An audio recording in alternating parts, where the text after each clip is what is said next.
70 ఏళ్ళు నీటి అడుగున ఉన్నది మళ్ళీ భక్తుల దగ్గరికి ఎలా వచ్చింది? మైసూర్లోని వేణుగోపాల స్వామి గుడి అద్భుతమైనది. 12వ శతాబ్దంలో హోయసల రాజులు ఈ గుడిని ఎంతో గొప్పగా కట్టించారు. కానీ 1911లో అప్పటి ఇంజనీర్ విశ్వేశ్వరయ్య గారు రైతుల కోసం ఆ ప్రాంతంలో డ్యాములు నిర్మించారు. దీని కారణంగా అక్కడ ఉన్న ఆ ఆలయం నీటిలో మునిగిపోయింది.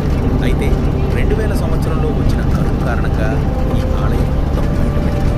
70 ఏళ్లు నీటిలో ఉన్నప్పటికీ చెక్కుచెదరని అద్భుతాన్ని చూసి కోడే ఫౌండేషన్ వారు ఆ ఆలయం మొత్తాన్ని యథాతథంగా డ్యామ్కి దూరంగా మార్చే సాహసం చేశారు.